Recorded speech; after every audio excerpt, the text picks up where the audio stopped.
Hello hi मेरे प्यारे दोस्तों, सरस्वती माँ पाठशाला में आपका स्वागत है।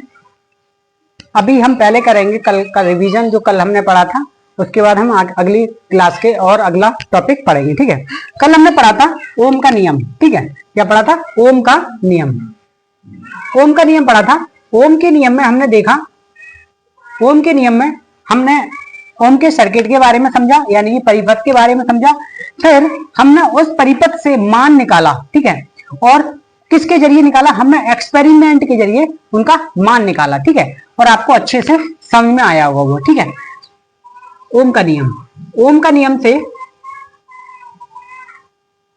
नियम। ठीक है, ओम के नियम से हमने एक फॉर्मूला निकाला था। क्या निकाला था? कि जो V होता है समानुपाती होता है I के। सही है, जो V होता है समानुपाती होता है I के।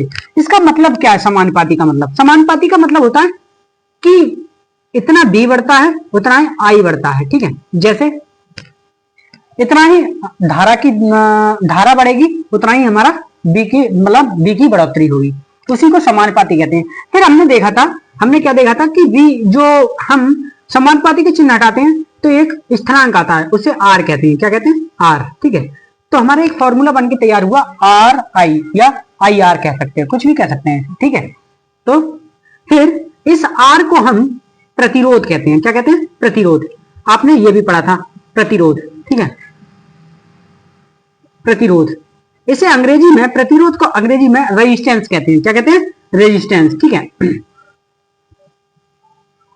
रेजिस्टेंस।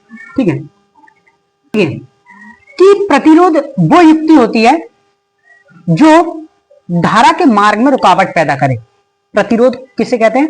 वो युक्ति होती है, वो चीज होती है जो धारा के मार्ग में रुकावट पैदा करे। जैसे प्रतिरोध का चिन्ह तो ये होता है, ये, यानी कि इस प्रतीक से हम प्रतिरोध को दर्शाते हैं और इसके ऊपर R लगा देते हैं तो ये हमारा प्रतिरोध हो जाता है। ठीक है, इसके ऊपर R लगा दिया तो ये क्या हो गया? प्रतिरोध। ठीक है, और इसी तरीके से आपकी स्क्रीन पर प्रतिरोध के चित्र दिखाई दे रहे हैं। ठीक है, ये देखिए, ये हमारी मार्केट में आसानी से मिल सकते हैं। ठीक है, ये प्रतिरोध का बहुत यूज होता है। ठीक है, ये चित्र देखिए, और प्रतिरोध अलग अलग कैटेगरी के आते हैं, ऐसा नहीं है यही चित्र हैं तो ये इसी तरीके से हो सकते हैं।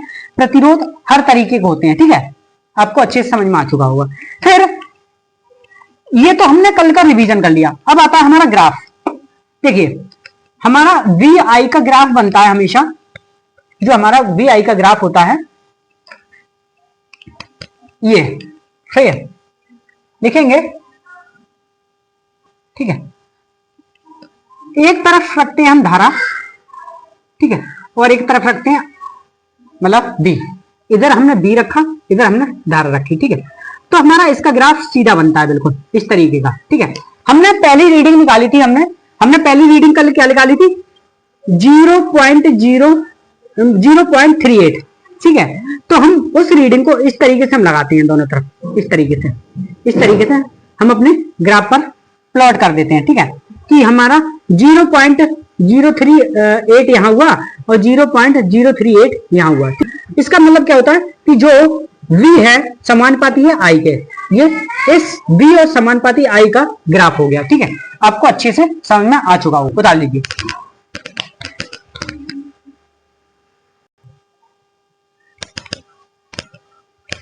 यानी कि प्रतिरोध क्या होता है? ठीक है, देखिए, प्रतिरोध कोई धारा है, यानी कि धारा बह रही है, उसके मार्ग में रुकावट पैदा करे, यानी कि प्रतिरोध किसे कहते हैं?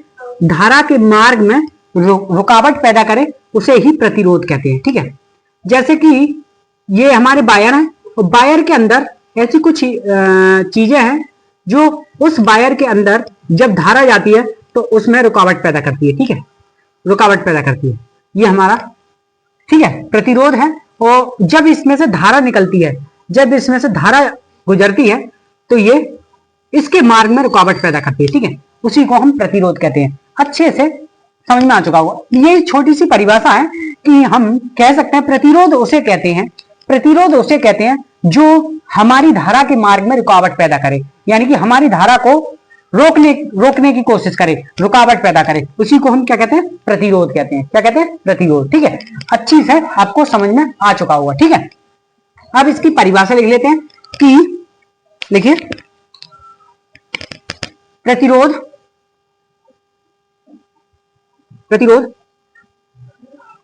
वह युक्ति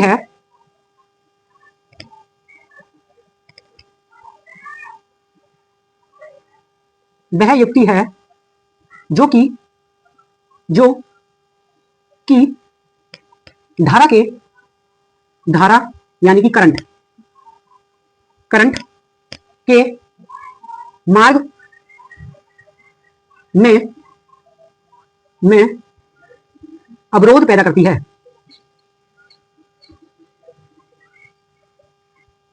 अवरोध यानी कि रुकावट पैदा करती है, ठीक है, पैदा करती है। उसी को प्रतिरोध या रेजिस्टेंस कहते हैं, ठीक है। आपको अच्छे से समझ में आ चुका होगा। प्रतिरोध भी कह सकते हैं और अंग्रेजी में क्या कहेंगे इसे, रेजिस्टेंस, ठीक है। वैसे तो इतनी लंबी परिभाषा लिखने की जरूरत नहीं है, आप इतना कह सकते हैं प्रतिरोध वो युक्ति होती है, प्रतिरोध वो चीज होती है जो धारा के मार्ग में रुकावट पैदा करती है, खत्म कहानी, ठीक है। यानी कि हमारी धारा है, ये प्रतिरोध है, इसके अंदर से जब धारा निकलेगी हम इस तरीके से भी प्रतिरोध का सिंबल बना सकते हैं, ठीक है। ये हमारा प्रतीक है और ये हमारा धारा बह रही है, ये हमारा प्रतिरोध है। तो इस तरीके से इसमें धारा जाएगी तो ये रुकावट पैदा करेगी, इसमें से क्या करेगी, रुकावट पैदा, तो हम इसी को प्रतिरोध कहते हैं, ठीक है। अच्छे से आपको समझ में आ चुका हुआ है। देखिए हमने एक फॉर्मूला निकाला था अभी, किसका, आई का, क्या था, बी बराबर, हाँ निकाला था, बी समानुपाती है आई के, ठीक है। जब बी का समानुपाती का चिन्ह हटाया तो हमारा एक कांस्टेंट आता है आर, उसे आर आई कहते हैं, आई आर कहते हैं, ठीक है। जब हम आर को निकालेंगे यानी कि प्रतिरोध को निकालेंगे तो ये क्या होगा, प्रतिरोध को निकालेंगे ये क्या होगा कि ये यहां इधर आ जाएगा और ये क्या हो जाएगा, V बटे आई, ठीक है। तो ये हमारा क्या हो गया, प्रतिरोध का फॉर्मूला हो गया। क्या हो गया, प्रतिरोध का फॉर्मूला, प्रतिरोध बराबर V बटे आई, यही हमारा प्रतिरोध का फॉर्मूला होता है, ठीक है। उतार लीजिए यहां तक, उसके बाद आगे देखते हैं।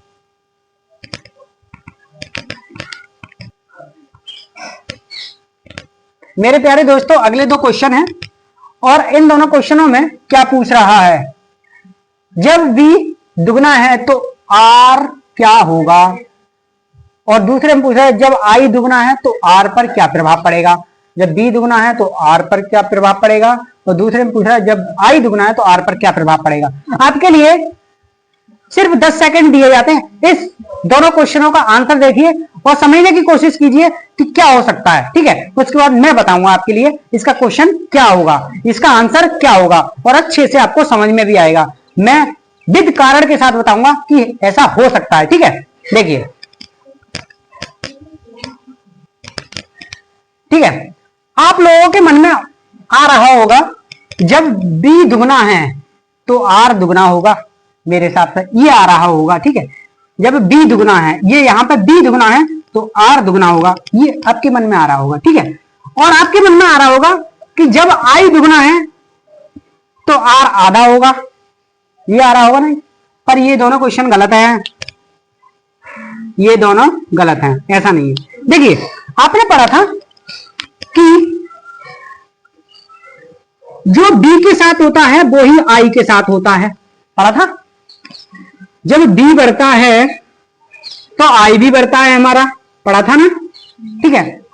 जब B दुगना होगा तो हमारा I भी दुगना होगा, ये पढ़ा था। एक बात देखिए कि जब B दुगना होगा, पहले क्वेश्चन में देख रहे हैं, जब B दुगना होगा तो हमारा I दुगना होगा, ठीक है।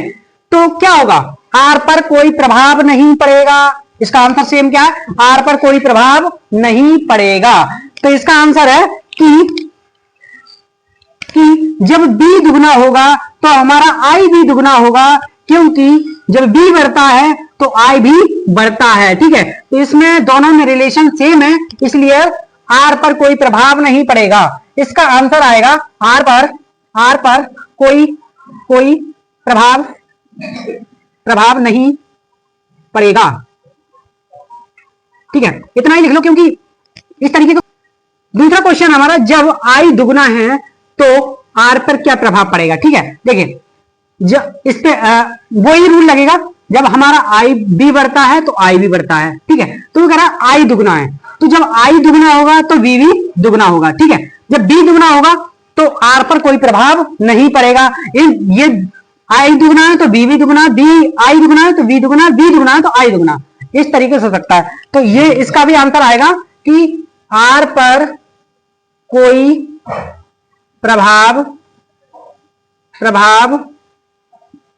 नहीं पड़ेगा। ठीक है, आर पर कोई प्रभाव नहीं पड़ेगा।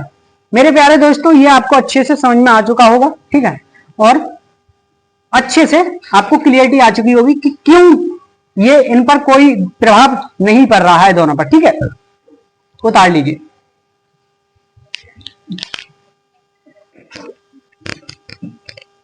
अगला टॉपिक है हमारा प्रतिरोध की निर्भरता। प्रतिरोध की निर्भरता किस किस बेस पर डिपेंड करती है, यानी कि किस किस बेस से रिलेट होती है। देखिए, प्रतिरोध की निर्भरता चालक की लंबाई पर निर्भर करती है। जैसे फॉर एग्जांपल, ये हमारा एक चालक है। ठीक है, ये हमारा एक चालक है। जैसे चालक छोटा हुआ, उसमें प्रतिरोध रुकावट कम करेगा। सही, चालक छोटा हुआ तो प्रतिरोध क्या करेगा, रुकावट कम करेगा। ठीक है, यानी कि उसमें प्रतिरोध की निर्भरता कम होगी। ठीक है, ये चालक छोटा है तो प्रतिरोध रुकावट कम करेगा। और चालक बड़ा हुआ, सही है, तो प्रतिरोध रुकावट ज्यादा करेगा। इस तरीके का चालक बड़ा हुआ तो प्रतिरोध रुकावट ज्यादा करेगा, क्योंकि इसकी लंबाई कम है तो प्रतिरोध कम था, और इसकी लंबाई ज्यादा है तो प्रतिरोध ज्यादा लगेगा। ठीक है, आपको अच्छे से समझ में आ रहा होगा कि जब चालक की लंबाई कम है तो प्रतिरोध की निर्भरता कम होगी। सही है, प्रतिरोध की रुकावट जो है उसकी कम होगी। ठीक है, और चालक की लंबाई ज्यादा है तो प्रतिरोध रुकावट कम करेगा, यानी कि चालक की लंबाई ज्यादा है तो प्रतिरोध रुकावट ज्यादा करेगा। ठीक है, तो उसकी निर्भरता उसकी लंबाई के ऊपर निर्भर करती है। ठीक है, कि इतनी लंबाई होगी उतनी रुकावट। ठीक है, इतनी लंबाई उतनी रुकावट। ठीक है, इतनी लंबाई उतनी रुकावट। सही है, आपको अच्छे से समझ में आ गया होगा। ठीक है, इतनी लंबाई उतनी रुकावट। तो हम लिखेंगे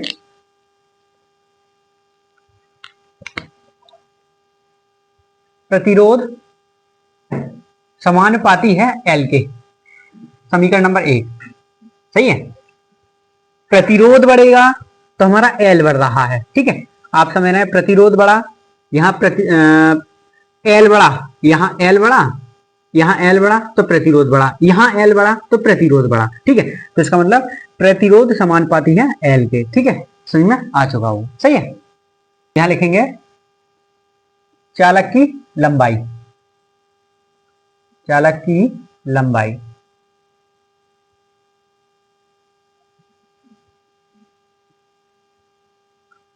अब दूसरा क्या है, दूसरा है, देखिए, प्रतिरोध की निर्भरता अनुप्रस्थ काट पर निर्भर करती है। किस पर, अनुप्रस्थ काट पर। ये क्या होता है ये समझिए। देखिए, किसी चालक का जो गेट है इतना बड़ा है, सही सही, इसमें आवेश प्रवाहित होने की जो रुकावट होगी कितनी होगी। ठीक है, और किसी का गेट इतना बड़ा है, सही, इतना बड़ा, तो आप एक कॉमन सेंस लगाइए, आप एरिया बड़ा होगा उसमें से हमारा आवेश अच्छे से बह सकता है, या इसका एरिया छोटा होगा उसमें से आवेश अच्छे से बह सकता है। क्या हो सकता है, ठीक है, देखिए, आप एक एग्जांपल ले सकते हैं कि आपके गेट का दरवाजा, यानी कि आपके घर का दरवाजा ये है। ठीक है, इस तरीके का, इसमें से 5 लोग निकलना है। ठीक है, 5 लोग, हम मोटा आदमी नहीं मार रहे हैं, 5 लोग मार रहे हैं, ठीक है, 5 लोग निकलना है, ठीक है, और इसमें से 5 लोग निकल रहे हैं। 5 लोग कौन से दरवाजे से आसानी से निकल सकते हैं? जो बड़ा होगा उसी से तो, हाँ ठीक है, इससे आसानी से हम 5 लोग निकल सकते हैं, इससे थोड़ी सी खींचातानी होगी, ठीक है। इसी तरीके से आवेश इससे सही से प्रवाहित नहीं हो सकता, इसमें रुकावट पैदा करेगा थोड़ी सी, पर इससे अच्छे से प्रवाहित हो सकता है क्योंकि इसका क्षेत्रफल बड़ा है, उसका इसका एरिया बड़ा है, ठीक है, इसका एरिया बड़ा है, तो आवेश कहां से प्रवाहित सही से होगा? यहां से, ठीक है। अच्छे से आपको समझ में आ रहा होगा।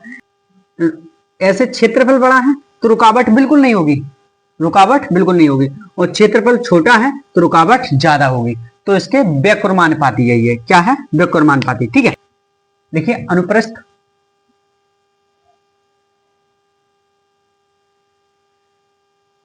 अनुप्रस्थ काट के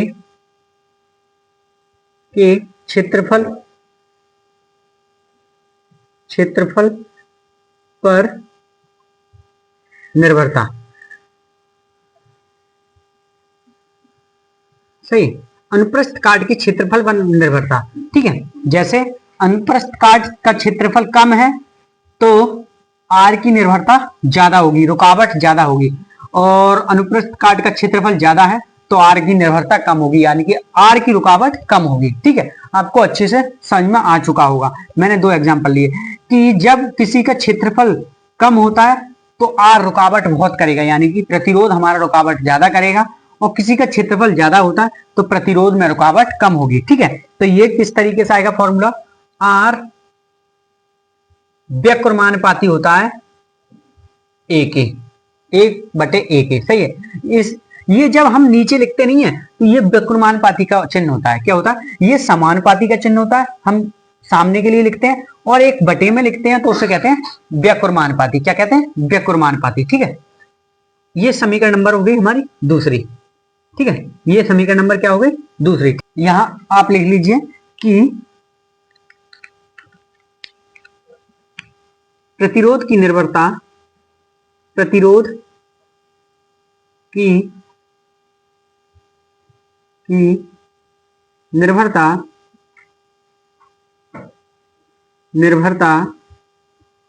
प्रतिरोध की निर्भरता चालक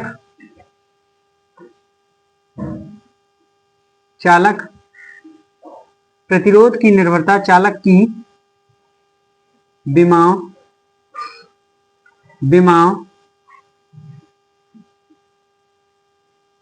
पर होती है, ठीक है।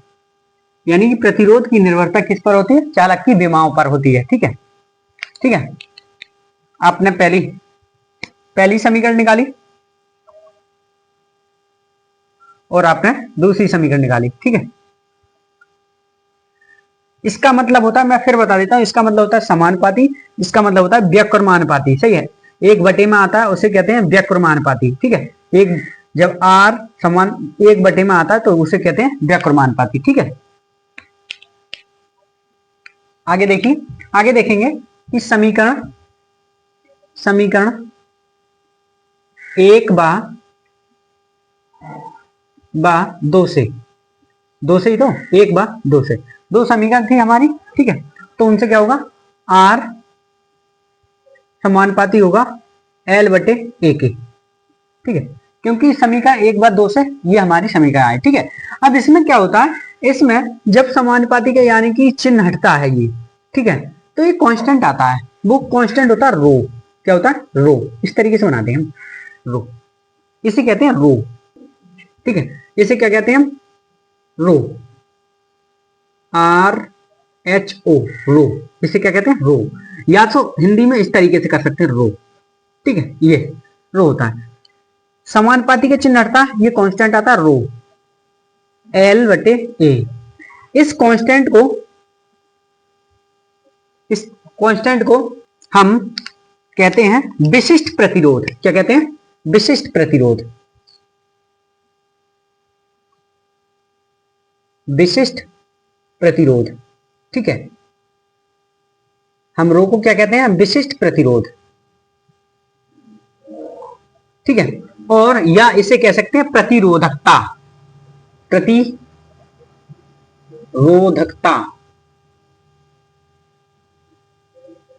सही है। इसे और क्या कह सकते हैं, प्रतिरोधकता। इसे अंग्रेजी में कहते हैं, इसे स्पेसिफिक रेजिस्टेंस, स्पेसिफिक रेजिस्टेंस, ठीक है। और इससे अंग्रेजी में कहते हैं रेजिस्टिविटी,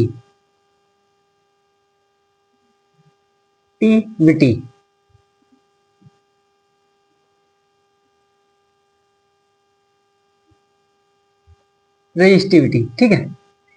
ये हमारी रेजिस्टिविटी, ये हमारा स्पेसिफिक रेजिस्टेंस हुआ और ये हमारा रेजिस्टिविटी, ठीक है।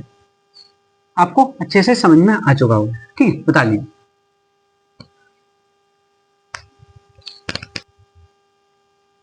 अगला टॉपिक है हमारा प्रतिरोध का मात्रक, ठीक है। देखिए हमारा B समानुपाती था I के, इसमें रिलेशन आप जानते हैं, B बढ़ेगा तो I बढ़ेगा, ठीक है। जब हम समानुपाती का चिन्ह हटाते हैं तो हमारा एक कांस्टेंट आता है, वो R होता है और I, ठीक है। इस R को हम आप जानते हैं प्रतिरोध कहते हैं, क्या कहते हैं, प्रतिरोध, ठीक है, प्रतिरोध। इस R को क्या कहते हैं, प्रतिरोध, ठीक है। अब हम प्रतिरोध का रिलेशन निकालें तो प्रतिरोध बराबर V बटे I होता है, ठीक है, V बटे I, सही।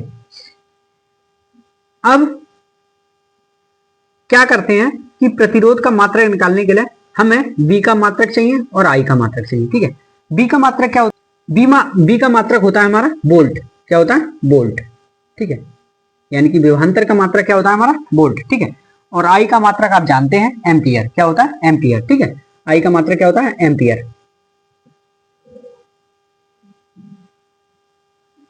एम्पियर।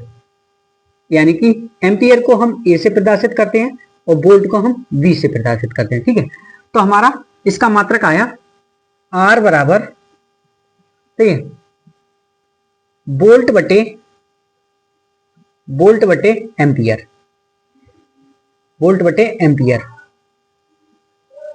ठीक है, वोल्ट बटे एम्पियर। वोल्ट बटे एम्पियर को हम ओम से प्रदर्शित करते हैं, यानी कि ओम, ये है, ये इसे क्या कहते हैं हम, ओम, सही है। तो ये हमारा प्रतिरोध का मात्रक क्या, ओम, क्या है, ओम, ठीक है। या लिखिए प्रतिरोध का मात्रक